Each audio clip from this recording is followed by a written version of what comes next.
Hey everybody, welcome to this week's midweek message. Hope everybody had a great Thanksgiving.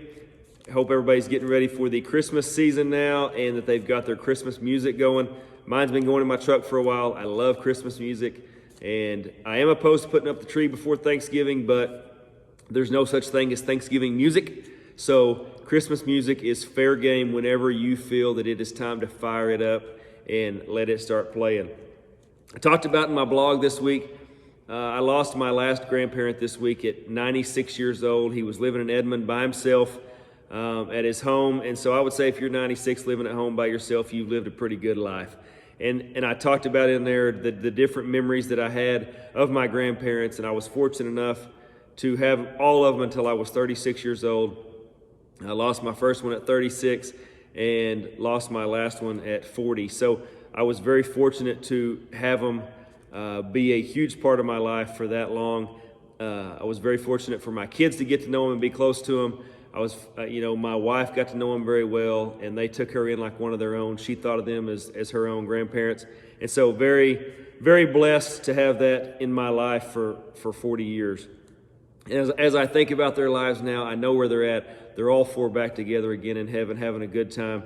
And so here is my mission here on earth. I want to see them again.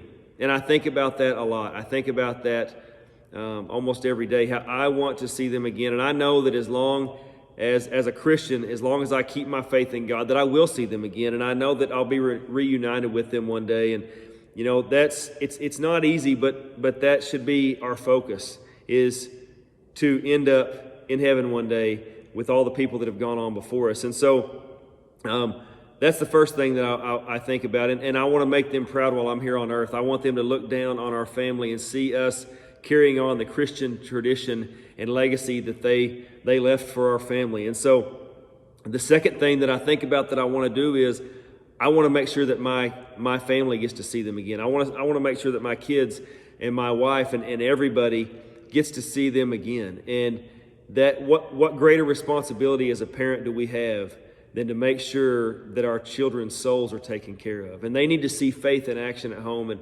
are we going to be perfect at that? No. We're going to have peaks and we're going to have valleys and we're going to have ups and downs, and we're not going to be perfect at that. But they need to see that lived out in our life, not just us talk about it, but they need to see that lived out in our home. And so those are some things that burn inside me, some passions that I have, is I want all of my family to be back together one day. And I know that through God's promise of eternal life that we can have that. And so when I think about that's one thing that it is really important to me, is to live out that every day and to do the work of the Lord while we're here so that can take place. And I know that not everybody was given that foundation when they were younger. I know that not everybody grows up in a Christian home. And man, if you're listening to this and that's you, the great news is it's not too late. Reach out to somebody that has that faith, and I promise you they're willing to share with you. They are ready to tell you the story that was told to them once upon a time when they were younger that brought them to the Lord. So, and if you're listening to this and that's you, reach out to somebody that has that faith and let them change your life. I also had this week, I had a friend, Shane from Alabama, messaged me and tell me that I had a writer-downer. I don't know that I've ever had a writer-downer, but I did this week, according to Shane. So I said in my blog, I said, my prayer for everyone that reads this, everyone that I come in contact with, and everyone that I love, is that we take care of business here on earth, we do the work of the Lord, and we lead our family and others to Christ. Folks, that's what it's all about.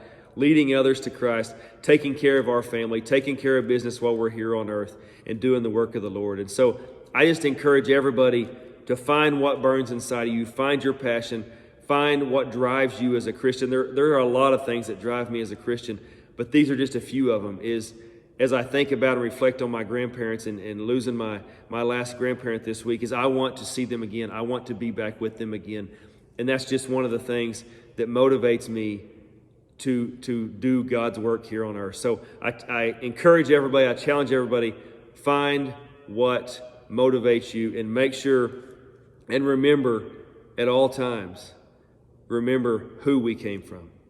We came from our family that we want to make proud while we're here on earth, but we also came from God. And so always remember that everything we do represents God. And are we going to be perfect at it? No. But if we're mindful of that all the time, more times than not, we will have a positive impact on those that we come in contact with. So I just encourage everybody, love God, love people, go make a difference.